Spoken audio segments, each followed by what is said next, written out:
I'm just going to jump right into it today. When is the last time you created a plan and actually stuck to it? Whether it be nutrition, whether it be anything else in your life, or specifically a recovery plan. Not started it, but stuck with it. Did the exercises for 2 weeks, 4 weeks, 6 weeks straight, followed through on the thing you knew you were supposed to? If you're being honest, it's probably been a while. And here's the thing. That is not a willpower problem. That is a structure problem. And today I want to talk to you about why and something I've been building that I think actually fixes it. Here's what I see constantly. Well, I see it sometimes in the clinic and I see it constantly online, at least with the people who reach out to me. Someone will come in or reach out to me in the DMs and I will give them some guidance, some basic starter type packages. It's evidence-based. I know it helps. It helps everybody else that does it and sticks to it. It's realistic and it's tailored to exactly what they're telling me they cannot do that they want to be able to do. They're motivated. They reached out to me. I replied back to them and they leave my DMs fired up. But then life happens. After 1 week, they've stopped doing it. After 2 or 3 weeks, they completely forgot they even started and they're on to try the next thing. Whether it be buy a new product, put a new ice pack on, give up, go to the doctor and get surgery, whatever it may be, they've quietly stopped. They feel a little guilty every time they think about it, which makes them think about it less, and it means they do it even less. I often think this is about discipline. And for some people, it may be discipline. But most of the people this happens to are disciplined in other parts of their life. They show up for their job, their kids, their responsibilities. But the thing that's missing isn't willpower, it's accountability. Someone or something outside your own head keeping you honest. Making sure that you carry through not just the first couple weeks, not even just 3 or 4 weeks, but completely through until the pain that you came in with or that you sent me a message about is actually gone. Here's a comparison that I've thought about a lot.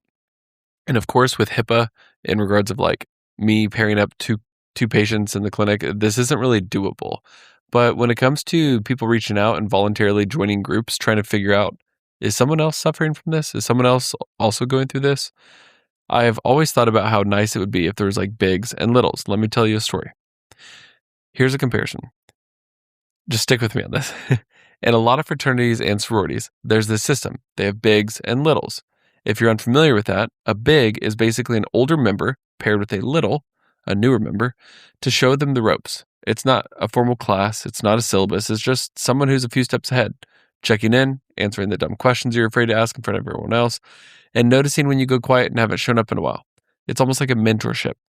And what's interesting is that system works, not because of some magic in the Greek life structure, but because it solves a very basic human problem. People don't follow through in isolation, at least not nearly as well as they follow through when someone's actually paying attention to whether or not they're showing up. That's not a fraternity thing. That's not a sorority thing. That's just how people work. We're wired for it. It's a tribal thing. We want to know that we're not alone. We want to talk to someone who is just 1 or 2 steps ahead. And then we also find a lot of joy in helping the person that's 1 or 2 steps behind. Have you ever noticed when you're on a Facebook group or scrolling Facebook and someone says, has anyone else suffered from knee pain? Because I'm looking to blank, blank, blank, blank, blank. And immediately you want to send a comment and say, hey, you should try this. It worked for me. And when you think about it, healthcare is one of the only places in life where we expect people to make big, hard changes completely alone. You get handed a printout of exercises or come back in 6 weeks type of appointment, and in between you're on your own. No big, no one checking in, no one who notices if you disappear for a month. It's kind of wild when you say it aloud. We wouldn't expect that to work anywhere else in life. But somehow we expect it to work for pain and recovery, which might be one of the hardest things to stay consistent with, especially chronic pain. So that's the gap that I have personally been trying to close.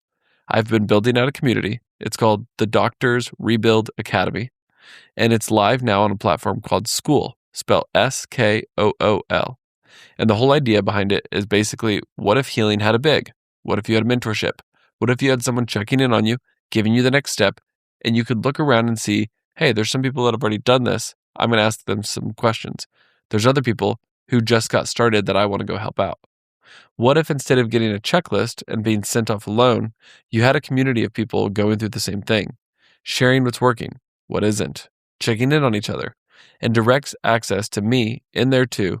So when something's confusing or you're not sure if what you're feeling is normal, you're not just guessing or falling down a research rabbit hole at 11 o'clock at night. Yes, you should get off AI. and get off WebMD and ask someone in person what's going on. That's really the whole premise. Guides and frameworks so you're not starting from zero. A community so you're not doing this alone. And someone a few steps ahead, in this case, me, actually paying attention. And if this thing really gets going, maybe we'll assign actual bigs and littles. Oh, and also, it'll also give you some specific guidance on what to do next and not just finding another video somewhere random online. And look, I want to be clear about something, because this isn't about fear or about telling you that you can't do this on your own. You absolutely can make progress by yourself. All the material is out there. It's just hard to put it together and stick to it. But plenty of people do. But if you've tried that already, if you've had the printout, had the good intentions, and quietly fallen off, that's not a you problem. It's a structure problem. And the fix for a structure problem is not more willpower, it's better structure. That's really what this comes back to over and over on this podcast.